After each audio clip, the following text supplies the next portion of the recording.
Olá, vamos dar continuidade à leitura do livro Despertar, do Haroldo Dutra Dias, que iniciamos no vídeo anterior trazendo algumas informações sobre o próprio Haroldo e iniciando a leitura com o capítulo 1, que se denomina Causas das Aflições.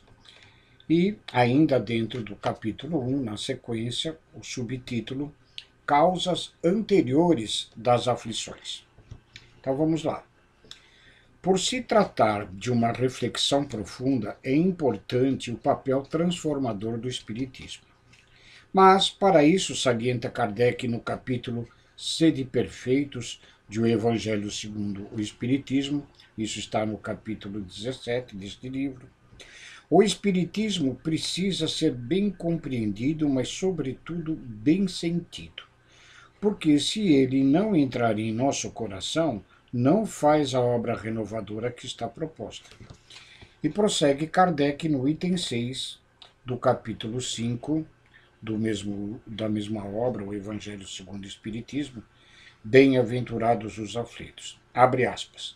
Mas, se há males nesta vida cuja causa primária é o homem, outros há também aos quais, pelo menos na aparência, ele é completamente estranho, e que parece atingi-lo como que por fatalidade.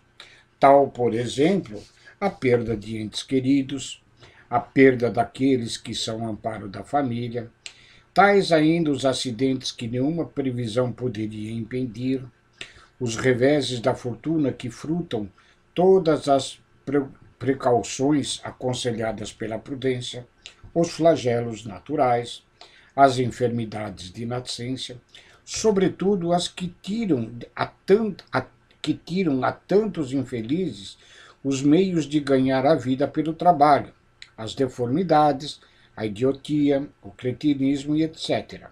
Todavia, por virtude do axioma segundo o qual todo efeito tem uma causa, tais misérias são efeitos que hão de ter uma causa, e desde que os efeitos precedendo sempre a causa, se esta não se encontra na vida atual, há de ser anterior a esta vida, isto é, há de estar numa existência precedente. Fecha aspas.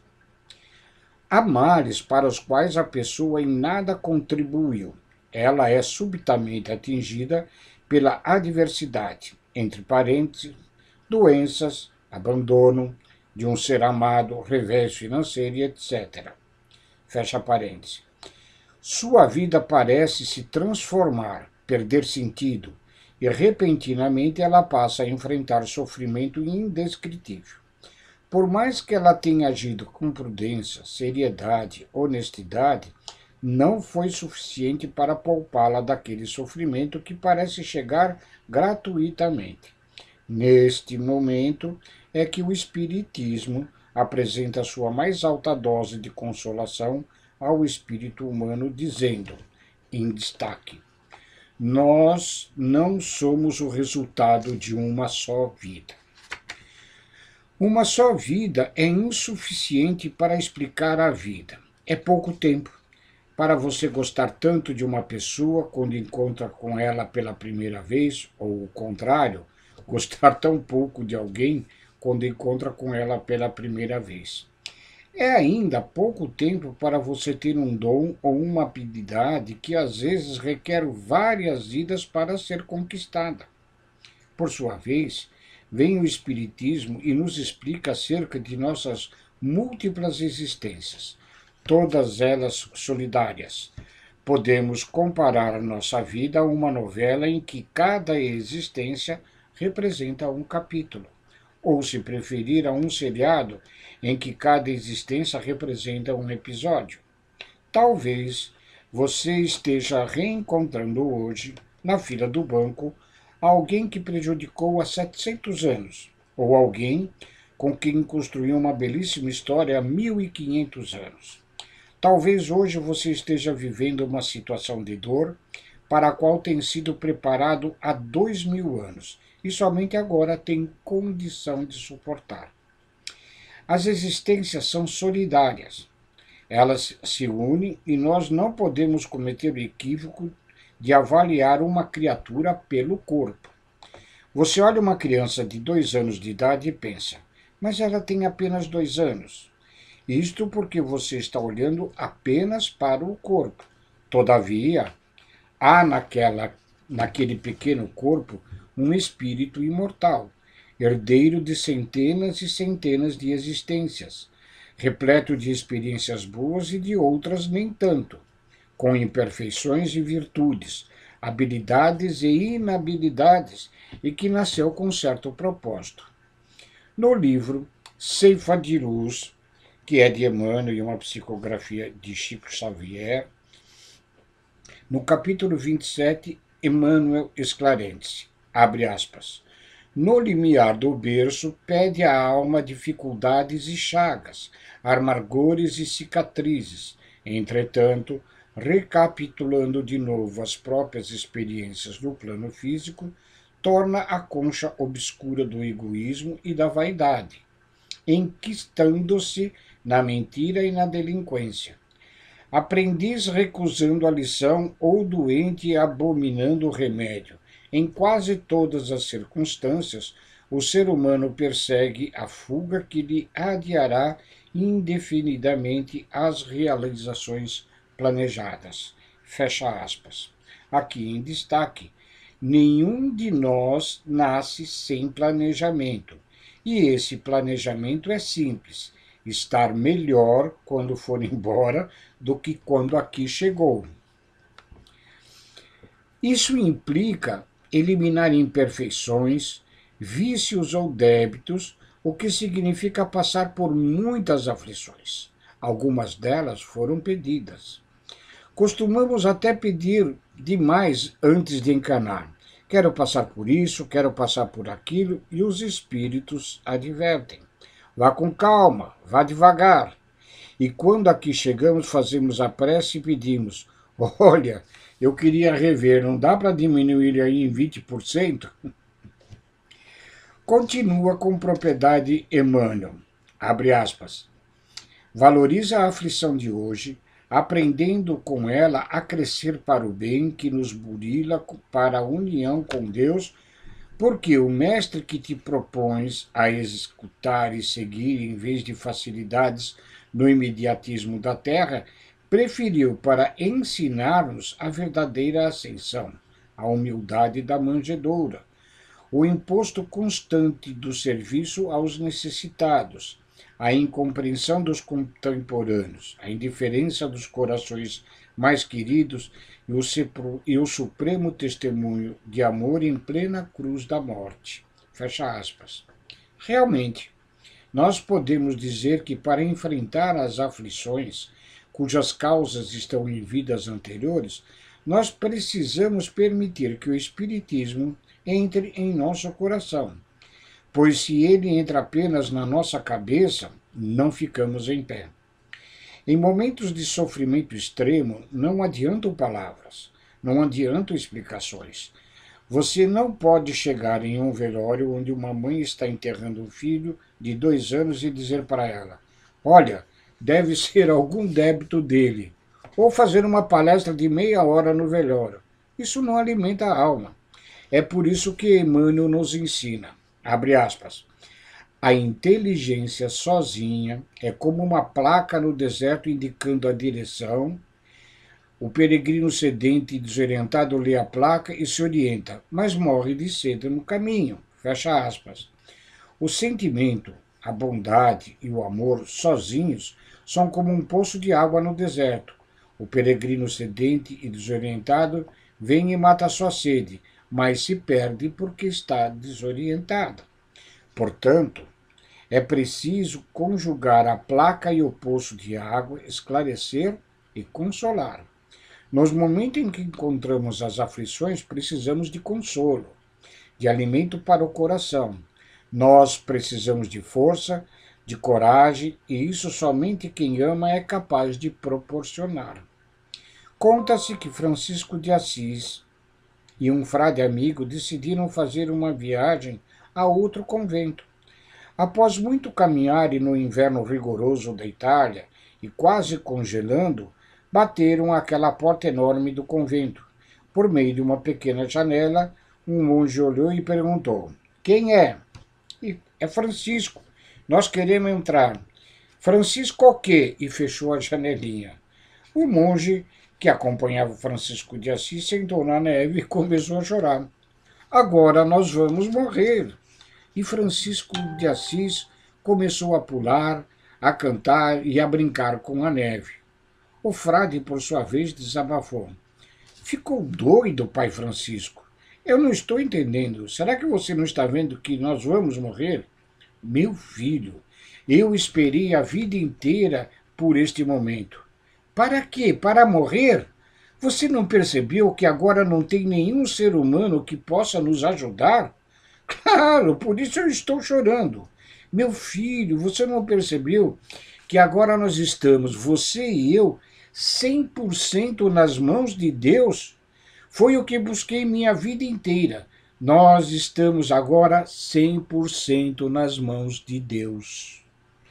É evidente que os dois religiosos não morreram. Em pouco tempo a porta se abriu e eles foram identificados e adentraram o convento. A bela narrativa nos serve de reflexão. Quando a aflição vem do passado e nos alcança nesta vida, há apenas um remédio: entregar-se a Deus e confiar. Confiar que as circunstâncias que expressam a vontade divina vão se alterar, que há um propósito velado em tal acontecimento, que os sofrimentos são como uma tempestade, não duram para sempre, e que algo mesmo que não seja previsível irá acontecer naquele momento. É preciso confiar, porque fé não significa acreditar. Se fé fosse acreditar, nós brigaríamos com Deus quando estamos sofrendo. Quem já não brigou com Deus? Você entra, fecha a porta e fala: "Quero ter uma conversa com você séria. Eu não sei como é que está a administração em cima, mas aqui está um caos." Você briga com Deus e fica com raiva, fica revoltado. E aí, no item seguido, um subtítulo que diz: "Fé é confiar." É esse o grande entusiasmo que propõe a doutrina espírita. Uma fé que não é cega, que não se trata de um confiar próprio de uma criança. É uma fé raciocinada. Você confia porque tem uma base. Você não sabe o porquê, qual é a razão exata daquele sofrimento, mas sabe que há uma razão, que há uma lei divina, que existem múltiplas existências e que elas são todas solidárias.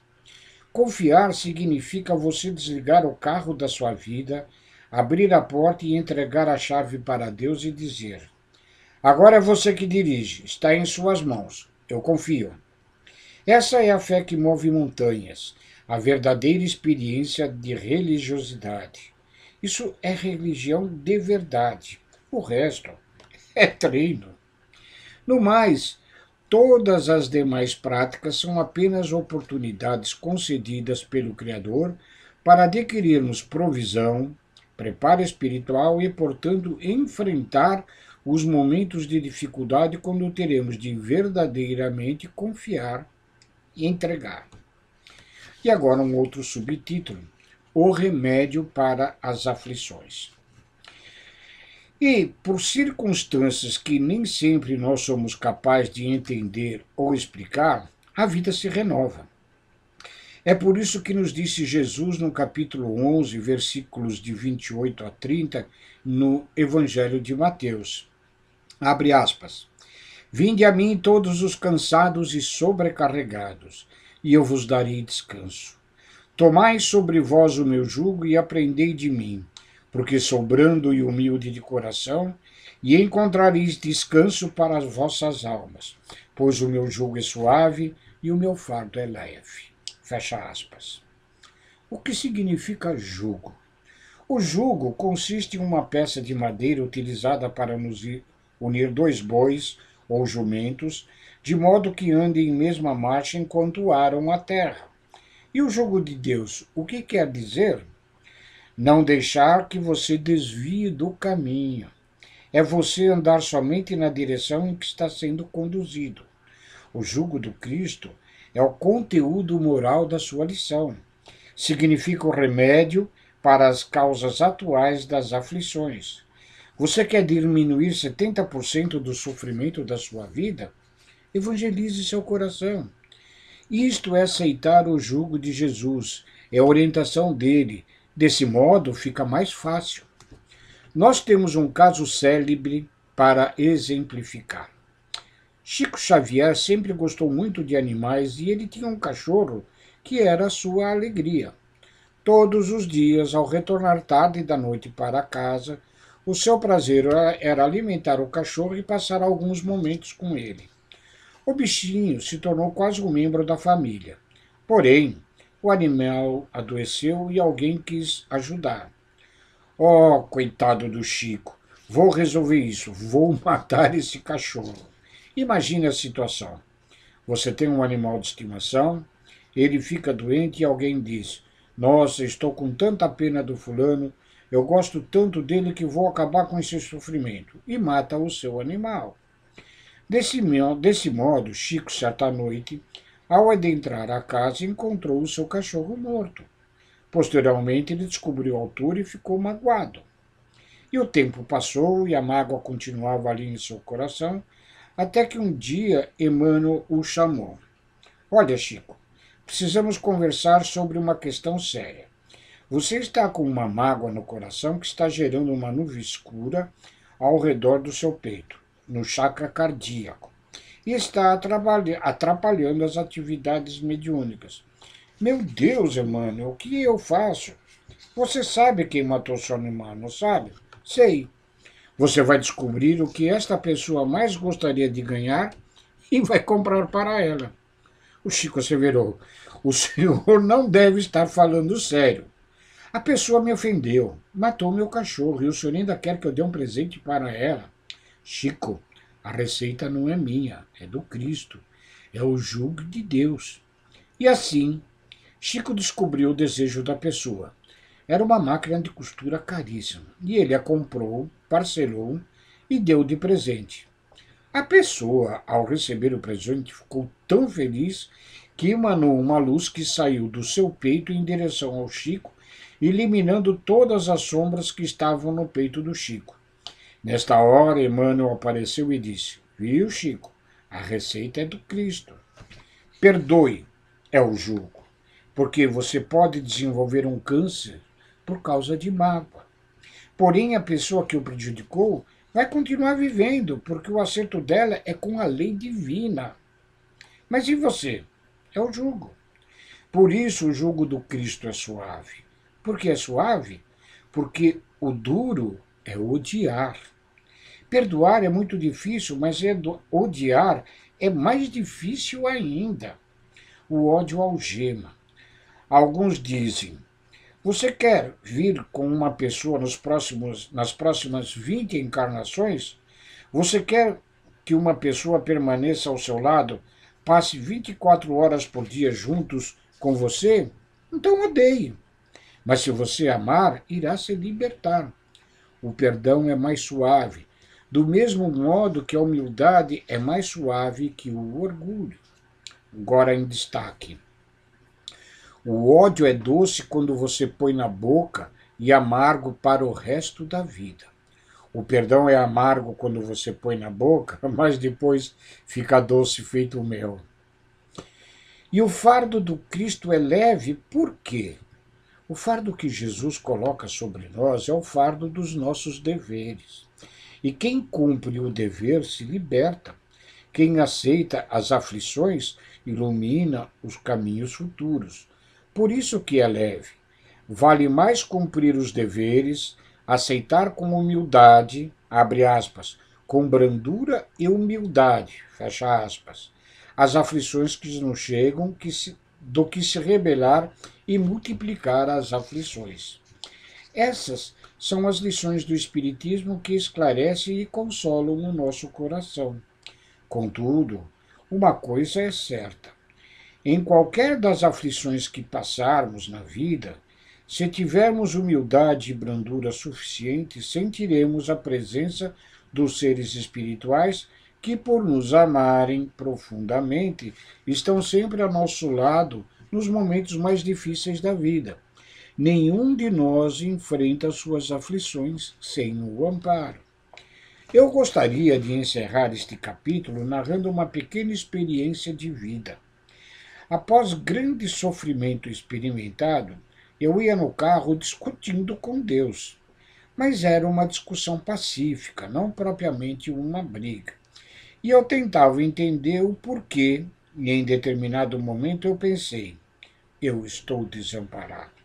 E eu seguia dirigindo, fazendo o caminho, fazendo um caminho que até o carro já sabe de cor. Não é que eu errei, em vez de virar à esquerda, eu prossegui. Quando me dei conta, estava em um beco, e era de noite. Achei estranho que a rua foi estreitando e quando notei, não passava o carro. E eu tive que voltar de ré um trecho enorme para alcançar a avenida novamente e tentar localizar no celular uma rota alternativa, pois havia fugido completamente do caminho. Mas naquele momento, enquanto andava de ré, eu percebi nitidamente como se alguém me dissesse: só para você experimentar um pouquinho de desamparo, pois você achou que estava desamparado. Imediatamente eu falei: já está bom, chega, está ótimo. Volte ao amparo, por favor, estou feliz. Já entendi. Dei ré no carro e voltei. Eu estava simplesmente a cerca de 500 metros do lugar do meu destino. Era apenas uma questão de perspectiva, pois estava a um quarteirão para trás que parecia completamente diferente, pois era noite. Nessa experiência eu aprendi que o amparo que os amigos espirituais nos disponibilizam é um amparo sutil, é presença. E o que é presença? Vou exemplificar. Presença é uma mãe que chegou para o Chico Xavier. Chico atendia as mães que haviam perdido seus filhos fazia já mais de 15 anos. Naquela noite, ele devia ter atendido a aproximadamente 200 mães, quando certa mãe chegou diante dele e disse: eu perdi meu filho, e começou a chorar. Chico a abraçou e começou a chorar também. E ficou todo mundo se perguntando: mas não é possível, será que o Chico não vai fazer uma palestra sobre as causas das aflições? Chico e a mãe ficaram ali abraçados e chorando cerca de 15 minutos. Logo ela se acalmou, enxugou as lágrimas, e Chico também. Ela virou-se para o Chico e disse: eu nunca me senti tão consolada em toda a minha vida, porque é presença. Em destaque, a presença dos corações que nos amam no momento de sofrimento é tudo do que precisamos para nos sentirmos amparados e consolados. E nós podemos dizer com certeza absoluta que a primeira presença constante em nossa vida é a do Cristo. E junto a Ele, a dos corações que nos amam e que torcem para chegar do outro lado com o dever cumprido, com o coração brando e sereno, por termos aceitado a condução do Cristo em nossas vidas. E assim termina o primeiro capítulo. No próximo vídeo, nós vamos dar sequência no capítulo 2, que se chama Justiça Divina. E ele inicia aqui, num trecho na página oposta, um destaque: estar encarnado é experimentar a suprema fragilidade. Daremos sequência no próximo vídeo. Obrigado a vocês que nos acompanham nessa leitura do livro O Despertar. Fiquem com Deus. Muito obrigado.